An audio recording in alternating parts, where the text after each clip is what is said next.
Historic TV Hindi में आपका स्वागत है। दोस्तों, आज की वीडियो में हम बात करेंगे भारत के लुटेरे शासकों के बारे में। तो चलिए दोस्तों जानते हैं। दोस्तों, वीडियो में आगे बढ़ने से पहले आप हमारे चैनल को सब्सक्राइब करें, लाइक करें और बेल आइकन को प्रेस करें, जिससे कि हमारे द्वारा बनाई गई महत्वपूर्ण वीडियो की जानकारी आपको सबसे पहले और आसानी से मिल सके। तो चलिए दोस्तों जानते हैं।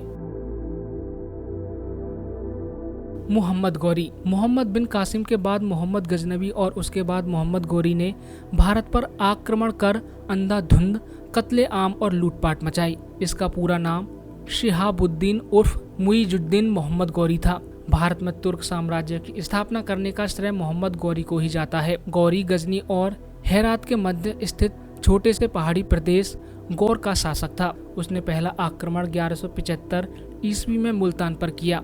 दूसरा आक्रमण 1178 ईस्वी में गुजरात पर किया। इसके बाद 1179 से 86 ईस्वी के बीच उसने पंजाब पर फतेह हासिल की। इसके बाद उसने 1179 ईस्वी में पेशावर तथा 1185 ईस्वी में सियालकोट को अपने कब्जे में ले लिया। 1191 ईस्वी में उसका युद्ध पृथ्वीराज चौहान से हुआ। इस युद्ध में मोहम्मद गौरी को बुरी तरह पराजित होना पड़ा। इस युद्ध में गौरी को बंधक बना लिया गया, लेकिन पृथ्वीराज चौहान ने उसे छोड़ दिया। इसे तराइन का प्रथम युद्ध कहा जाता था। इसके बाद मोहम्मद गौरी ने अधिक ताकत के साथ पृथ्वी चौहान पर आक्रमण कर दिया। तराइन का यह द्वितीय युद्ध 1192 ईस्वी में हुआ था। अब की बार इस युद्ध में पृथ्वीराज चौहान हार गए और उनको बंधक बना लिया गया। ऐसा माना जाता है कि बाद में उन्हें गजनी ले जाकर मार दिया गया। गौरी भारत में गुलाम वंश का शासक स्थापित करके पुनः अपने राज्य लौट गया। Genghis Khan. चंगेज खान ने मुस्लिम साम्राज्य को लगभग नष्ट ही कर दिया था। वह एक मंगोल शासक था। वह बौद्ध धर्म का अनुयायी था। चंगेज अपनी संगठन शक्ति, बर्बरता तथा साम्राज्य विस्तार के लिए कुख्यात रहा। भारत सहित संपूर्ण रशिया, एशिया और अरब देश चंगेज खान के नाम से ही कांपते थे। चंगेज खान का जन्म 1162 के आसपास आधुनिक मंगोलियाई के उत्तरी भाग में ओनोन नदी के निकट हुआ था। उसका वास्तविक या प्रारंभिक नाम तेमुजिन या तेमुचिन था। उसके पिता का नाम येसुजेई था, जो कियात कबीले का मुखिया था। चंगेज खान ने अपने अभियान चलाकर ईरान, गजनी सहित पश्चिम भारत के काबुल, कांधार, पेशावर सहित उसने कश्मीर पर भी अधिकार कर लिया।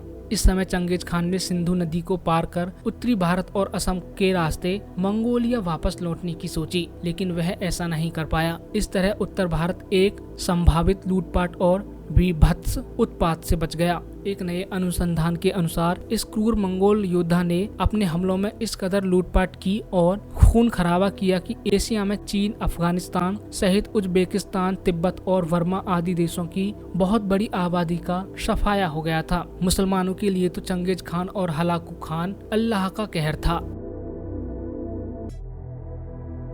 तैमूर। तैमूर लंग भी चंगेज खान जैसा शासक बनना चाहता था। सन 1369 ईस्वी में समरकंद का शासक बना। इसके बाद उसने अपनी विजय और क्रूरता की यात्रा शुरू की। मध्य एशिया के मंगोल लोग इस बीच मुसलमान हो चुके थे और तैमूर खुद भी मुसलमान था। क्रूरता के मामले में वह चंगेज खान की तरह ही था। कहते हैं कि एक जगह उसने 2000 जिंदा आदमियों को एक मीनार बनवाई और उन्हें ईंट और गारे में चुनवा दिया। जब तैमूर ने भारत पर आक्रमण किया तब भारत में तुगलक वंश का राज था। 1399 में तैमूर लंग द्वारा दिल्ली पर आक्रमण के साथ ही तुगलक साम्राज्य का अंत माना जाना चाहिए। तैमूर मुगलों की फौज लेकर आया तो उसका कोई कड़ा मुकाबला नहीं हुआ और वह कत्लेआम करता हुआ मजे के साथ आगे बढ़ता गया। तैमूर के आक्रमण के समय वक्त हिंदू और मुसलमान दोनों ने मिलकर जौहर की राजपूती रस्म अदा की थी, यानी युद्ध में लड़ते लड़ते मर जाने के लिए बाहर निकल पड़े थे। दिल्ली में वह 15 दिन रहा और उसने इसे बड़े शहर को कसाई खाना बना दिया। बाद में कश्मीर को लूटता हुआ वह समरकंद वापस लौट गया। तैमूर के जाने के बाद दिल्ली मुर्दों का शहर बन गया था। बाबर। मुगल वंश का संस्थापक बाबर एक लुटेरा था। उसने उत्तर भारत में कई लूट को अंजाम दिया। मध्य एशिया के समरकंद राज्य की एक बहुत छोटी सी जागीर फरगना में 1483 ईस्वी में बाबर का जन्म हुआ था। उसका पिता उमर शेख मिर्जा तैमूर शाह तथा माता कुनलुक निगार खानम मंगोलों की वंशज थी। बाबर के चगताई तुर्की भाषा में अपनी आत्मकथा तुजुक-ए-बाबरी लिखी। इसे इतिहास में बाबरनामा भी कहा जाता है। बाबर का टकराव दिल्ली के शासक इब्राहिम लोदी से हुआ। बाबर के जीवन का सबसे बड़ा टकराव मेवाड़ के राणा सांगा के साथ था। बाबरनामा में इसका विस्तृत वर्णन है। संघर्ष में 1927 ईस्वी में खंडवा के युद्ध में अंत में उसे सफलता मिली। बाबर ने अपने विजय पत्र में अपने को मूर्तियों की नींव का खंडन करने वाला बताया। इस भयंकर संघर्ष से बाबर को गाजी की उपाधि प्राप्त की। गाजी वह जो काफिरों का कत्ल करे। बाबर ने अमानुषिक ढंग से तथा क्रूरता पूर्वक हिंदुओं का नरसंहार ही नहीं किया, बल्कि उनके हिंदू मंदिरों को भी नष्ट किया। बाबर की आज्ञा से मीर बाकी ने अयोध्या में राम मंदिर जन्मभूमि पर निर्मित प्रसिद्ध मंदिर को नष्ट कर मस्जिद बनवाई। इसी भांति ग्वालियर के निकट उर्वा में उनके जैन मंदिरों को नष्ट किया। उसने चंदेरी के प्रचित और ऐतिहासिक मंदिरों को भी नष्ट करवा दिया था, जो आज बस सिर्फ खंडर हैं। औरंगजेब। भारत में मुगल शासकों में सबसे क्रूर औरंगजेब था। मुही-उद-दीन मोहम्मद औरंगजेब का जन्म 1618 ईस्वी में हुआ था। उसके पिता शाहजहां और माता का नाम मुमताज था। बाबर का बेटा नसरुद्दीन मोहम्मद हुमायूं दिल्ली के तख्त पर बैठा। हुमायूं के बाद जलालुद्दीन मोहम्मद अकबर, अकबर के बाद नूरुद्दीन सलीम जहांगीर, जहांगीर के बाद शहाबुद्दीन मोहम्मद शाहजहां, शाहजहां के बाद मुहीउद्दीन मोहम्मद औरंगजेब ने तख्त संभाला। हिंदुस्तान के इतिहास के सबसे जालिम शासक जिसने अपने पिता को कैद किया, अपने सगे भाइयों और भतीजों की बेरहमी से हत्या की। गुरु तेग बहादुर का सर कटवाया। गुरु गोविंद सिंह के बच्चों को जिंदा दीवार में चुनवाया। जिसने सैकड़ों मंदिरों को तुड़वाया।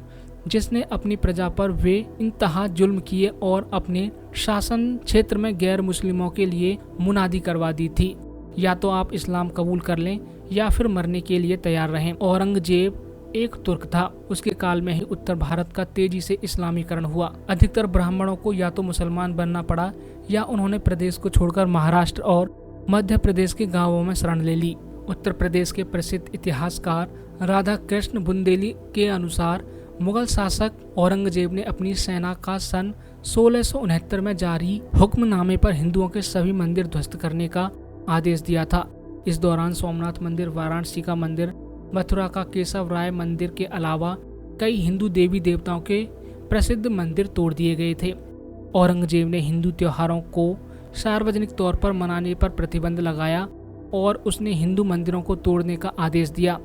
औरंगजेब दारुल हर्ब, काफिरों का देश भारत को दारुल इस्लाम में परिवर्तित करने का अपना महत्वपूर्ण लक्ष्य बनाया था। 1669 ईस्वी में औरंगजेब ने बनारस के विश्वनाथ मंदिर एवं मथुरा के केशव राय मंदिर को तोड़वा दिया था।